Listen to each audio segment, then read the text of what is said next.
Hey everybody, this is Dr. Dain. Welcome to this installment of the Tour of Consciousness. Happy New Year 2015. What a great pleasure it is to be with you. What is today's tool? Well, I don't even know if it's a tool per se. I came across an article and it was, you know how you sign up for different email things and sometimes you don't even mean to sign up for those different email things? Hopefully not the Tour of Consciousness. Hopefully you meant to be here to sign up for this. And one of the things that I had seen, there was just this article and it said, you know, a letter from teacher to kids. And I looked at it and I read the whole thing and it brought tears to my eyes. So I wanted to read it to you because, well, maybe you'll see after I read it. Maybe it'll touch something in you, give you an awareness, give you a different possibility. And here we go. So, dear parent, and okay, sorry, I haven't read it yet. But what it's about is that kid. You know how parents have the idea of that kid, the one that creates the problems and the difficulties? The teacher is writing a letter to all parents about that kid. So here we go. So, dear parent, I know you're worried. Every day your child comes home with the story about that kid. The one who's always hitting, shoving, pinching, scratching, maybe even biting other children. The one who always has to hold my hand in the hallway. The one who has a special spot at the carpet and sometimes sits on a chair rather than the floor. The one who had to leave the block center because blocks are not for throwing. The one who climbed over the playground fence right exactly as I was telling her to stop. The one who poured his neighbor's milk onto the floor in a fit of anger, on purpose, while I was watching. And then when I asked him to clean it up, emptied the entire paper towel dispenser, on purpose, again while I was watching. The one who dropped the real actual F word in gym class. You're worried that that child is distracting from your child's learning experience. You're worried that he takes up too much of my time and energy, and that your child won't get his fair share. You're worried that she is really going to hurt somebody someday. You're worried that someone might be your child. You're worried that your child is going to start using aggression to get what she wants. You're worried that your child is going to fall behind academically because I might not notice that he is struggling to hold a pencil. Don't worry, I know. Your child this year in this classroom at this age is not that child. Your child is not perfect, but she generally follows rules. He's able to share toys peacefully. She does not throw furniture. He raises his hand to speak. She works when it's time to work and plays when it's time to play. He can be trusted to go straight to the bathroom and straight back, again with no shenanigans. She thinks that the S word is stupid and the C word is crap. I know. I know, and I'm worried too. You see, I worry all the time about all of them. I worry about your child's pencil grip, and another child's letter sounds, and that little tiny one's shyness, and that other one's chronically empty lunchbox. I worry that Gavin's coat is not warm enough, and that Talitha's dad yells at her for printing the letter B backwards. Most of my car rides and most of my showers are consumed with the worrying.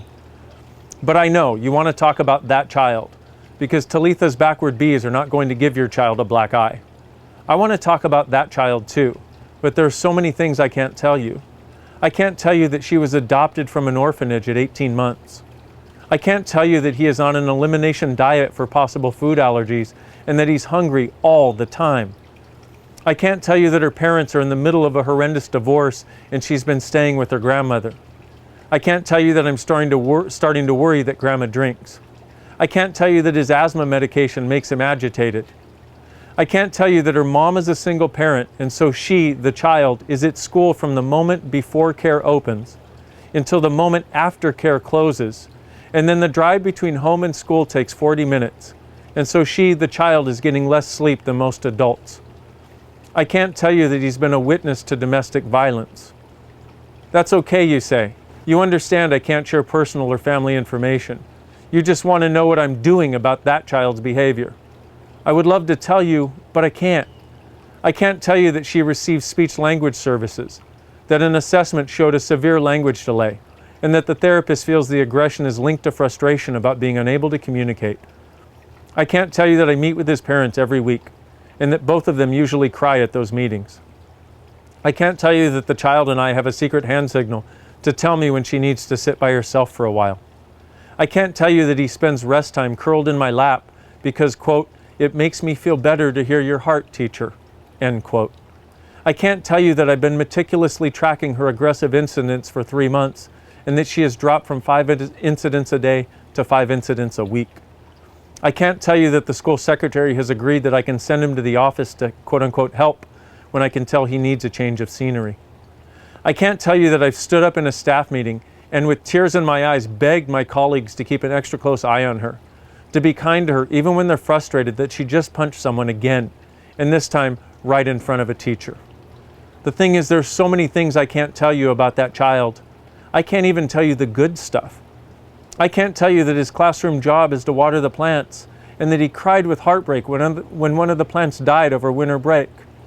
I can't tell you that she kisses her baby sister goodbye every morning and whispers, "You are my sunshine," before mom pushes the stroller away.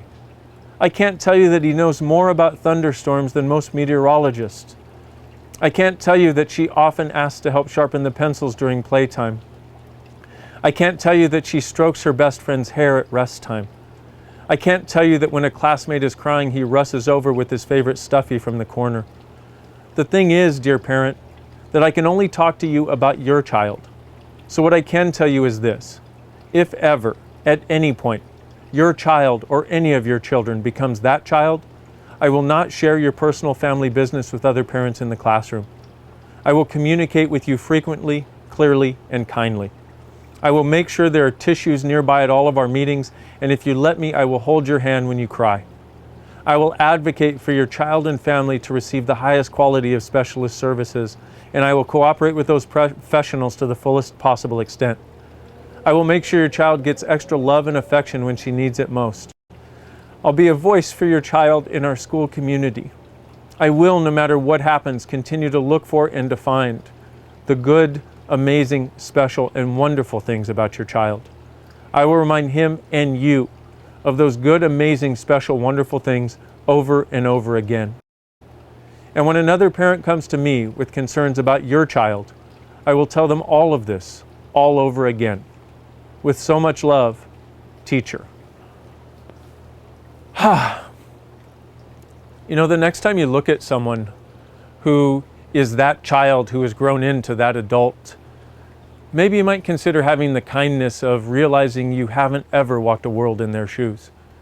And you, if you don't judge, have this capacity to give them a space of allowance, which is where you can be like this teacher was. See, one of the greatest gifts I see in reading this is she functioned from no judgment. You know, I get asked all the time because we have a definition of consciousness and access consciousness. I'm sorry, I'm crying. How do you read that or hear that and not? But I get asked all the time, energetically or verbally from people, what would be the value of living in a world with no judgment? Well, I think I've just given you an example of it to the highest degree. That teacher is somebody who functions from no judgment, who doesn't look at the behavior somebody's exhibiting and go into the wrongness of that person for it, but instead is in the question and sees it as a choice the person is making, but not a wrong choice, simply a choice probably because something in their life has created a circumstance for that choice. Now, I'm not big on reason and justification for people's choices. That's not what I'm talking about. What I am talking about is looking into somebody's world with no judgment, seeing where they might have come up with that need to function that way. And instead of making them wrong or making you wrong for not being able to change it, be the caring that you are and maybe ask a question like, what contribution can I be here, if any? Because for a lot of these kids that were that child that have grown into that adult, unfortunately and sadly, there's not going to be much of a contribution you can make because that is a pattern they have hardwired over a very long time. Now, if you ask the question, what contribution can I be? You will know. You will find out. And hopefully, what this gets you to recognize is there are truly some kind, caring people in the world that are doing their darndest to create more for all of us, to create more for our children, more for the planet, more for the adults, and more for every single living thing that exists. And my question to you is, are you one of those people? And do you know it, and have you always known it? And would you be willing to now see that and receive that and get that as the gift that actually is? And everything that doesn't allow you to perceive, to know, to receive, and to get the gift of being the gift you actually are to everyone who comes across your path. Will you destroy and create it, please? Times a gadzillion, my beautiful friends. Right and wrong, good and bad, pod and pock, all nine, shorts, boys, and beyonds. This is Dr. Dain. Thank you so much for being in the world. Thank you for being part of the Tour of Consciousness. Wish you the happiest new year so far.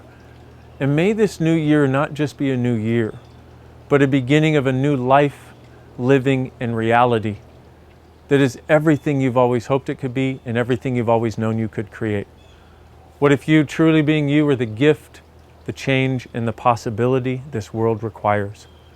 I make these videos for you as my gift because I know you are. Until next time, my beautiful friends. Bye.